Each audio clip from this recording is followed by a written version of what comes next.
बिस्मिल्लाहिर्रहमानिर्रहीम। आज का हमारा टॉपिक है the genetics of viruses and bacteria. Viruses देखेंगे कि वायरसेस हैं क्या। Viruses are much smaller than bacteria, consist of a genome in a protective coat, reproduce only within host cell, use enzymes and ribosomes of host to make more viruses। जैसा कि आजकल corona virus है। अब corona virus जो है उसकी different lives जो है, उसका लाइफ का टाइम है वो पेपर पे जो है उसकी ज़िंदगी कुछ घंटे होगी, हवा में कुछ घंटे होगी जो है वो। अगर वो इंसान के अंदर आ जाता है तो इंसान के अंदर ये देखें आप लोग बहुत ज़्यादा जो वबा की सूरत में जा रहा है कि एक बंदे से दूसरे बंदे में जा रहा है। वो हमारी बॉडी को यूज़ करता है और जो है वो और हमारी बॉडी को यूज़ करके अपना जीनोम वो हमारे अंदर डाल देता है। फिर हमारी बॉडी जो है वो के अंदर उसका जीनोम जो है वो काम करता है। हमारे जो फेफड़े वगैरह जो हैं वो सारे ख़राब हो जाते होते हैं। अब देखें इसका वायरस का दो तरह का लाइफ साइकिल है, एक लाइटिक साइकिल है और लाइजोजेनिक साइकिल है।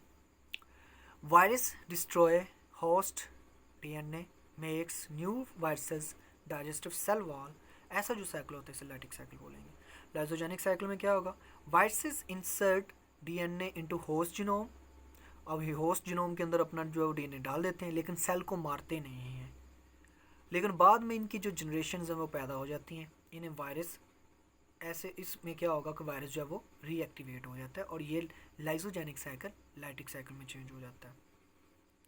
लाइटिक साइकिल में जो सेल है वो फट जाता है लेकिन लाइजोजेनिक साइकिल में नहीं फटता। लाइटिक में फटता है, लाइजोजेनिक में नहीं फटता। लाइटिक साइकिल कैसे स्टार्ट होगा, ये फॉर एग्जाम्पल ये बैक्टीरिया है, उसका ये क्रोमोसोम है। अब ये वायरस आएगा, सबसे पहले रिकॉग्नाइज करेगा। रिकॉग्नाइज इसने किया, इसके साथ अटैचमेंट इसने कर ली अपनी इस प्रोटीन कोड के ज़रिए ये इसमें रिसेप्टर के साथ।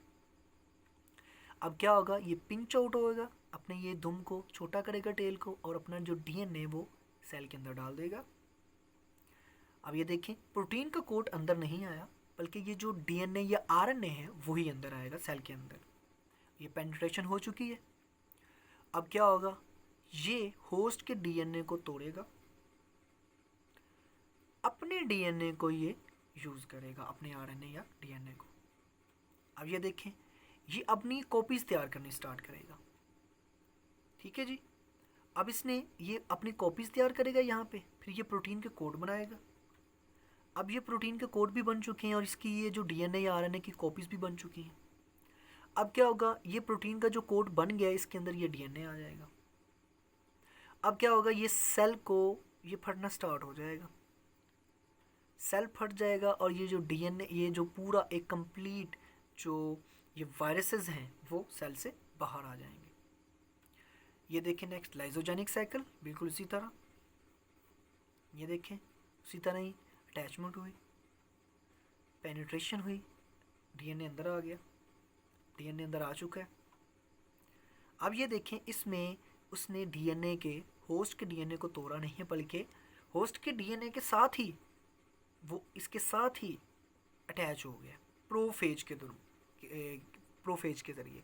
प्रोफेज क्या है, फेज खाने वाला, प्रोफेज यानी कि ये जो ऐसा वायरस बन गया है जो प्रोफेज है, जो अभी काम नहीं कर रहा। ये देखें जब बैक्टीरिया 1 से 2 में चेंज हुआ, अब जब बैक्टीरिया ऐसे चेंज होगा तो दोनों तरफ जो है वो दोनों बैक्टीरिया के अंदर ये वाला उसका डीएनए चला गया। ये देखें 2 से 4 में जब चेंज हुआ तो उधर भी डीएनए चला गया।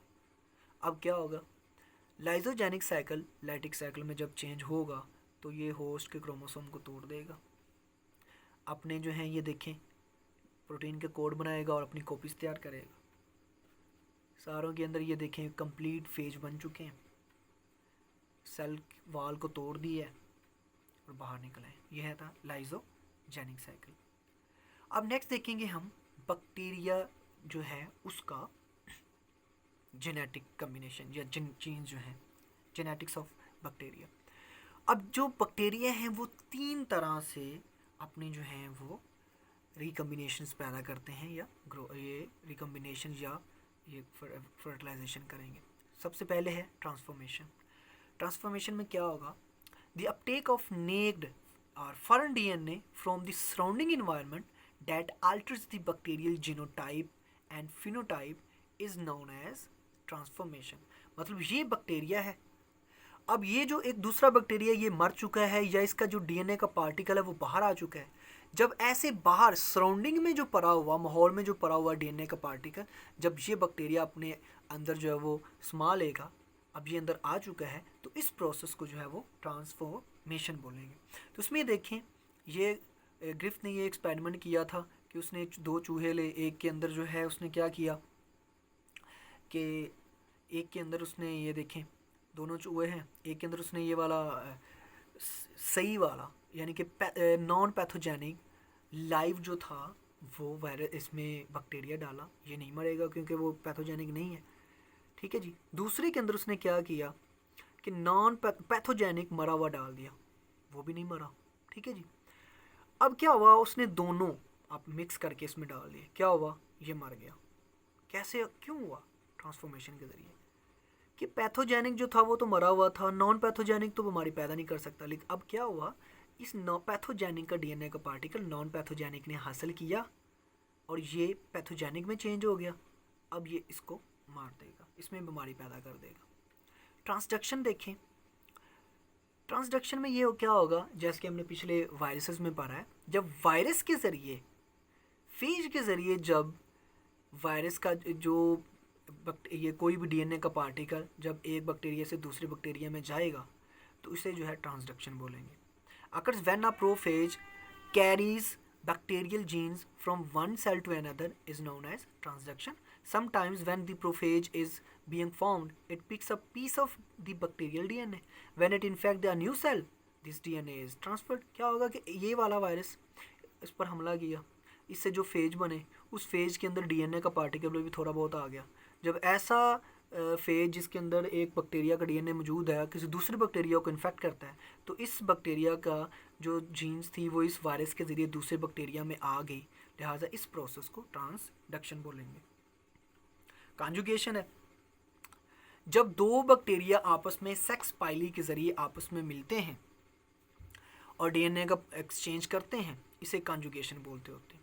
इसमें बैक्टीरिया जो हैं वो डायरेक्ट आपस में मिलते हैं सेक्स पाइली के ज़रिए, आप देख सकते हैं ये दोनों सेक्स पाइली के ज़रिए आपस में मिलेंगे और डीएनए का जो है वो चेंज करेंगे।